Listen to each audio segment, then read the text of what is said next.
I believe I read that there were over 5,000 postcards sent out to the area. Councilmember Durham, we did send over 5,900 postcards to the businesses and the residents within the area. I went up and knocked on every business door up and down that corridor who would be affected by this, as well as the proposed changes you'll eventually make on Thomas. And with the exception of 3, every single one of them deer-headlighted me and said, I have no idea what you're talking about. Just heard last Thursday from a friend about the 2-lane reduction and the changes. Never got any notices in the mail, nor any of my immediate neighbors. And nothing was posted at the Paiute Community Center.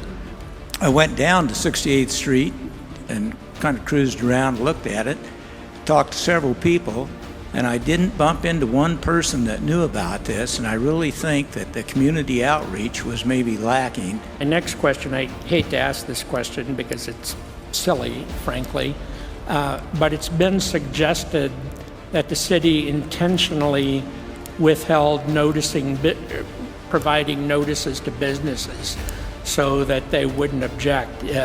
Is it true that the city withheld notifying businesses of this project? Mayor and Councilmember Durham, no, we did not withhold anyone within the targeted area. I actually contacted a few of the businesses on 68th Street, and they had no clue. Absolutely had not heard a thing. Nobody had met with them. Nobody had tried to get a hold of them. They knew nothing about it. There were 22 merchants that were approached to sign a petition that didn't even know about this. They're opposed to it. You know, you talked about improving quality of life for residents, students, visitors by making these bike lanes, but nobody addressing the business. Nowhere in that presentation was anything about the businesses that are on the 68th Street corridor. It is a vibrant area full of small businesses that would be negatively impacted by construction and reduced lanes. And I hate to see the business, my tenant, my property that I own. I depend on income from the rents, having that go away because people can't get there. It's too much traffic. They don't want to bother. You don't need to potentially risk the harm of shutting down all of these great businesses like TT's Roadhouse, Taco Jalisco, Bag Bakery, all these local mom and pop shops. TT Roadhouse is a landmark. I am the owner of TT Roadhouse, which is at 68th and Thomas.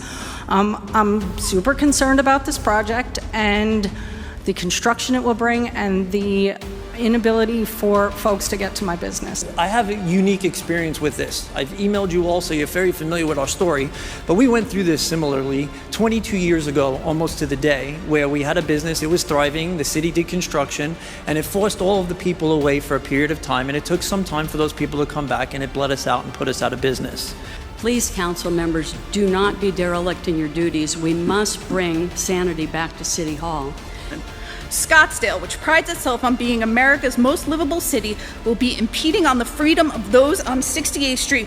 We will consider your traffic diet when you go on a building diet. Thank you. Thank you.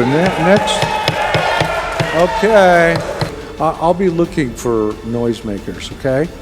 You got it? Okay. You're very close to the door there.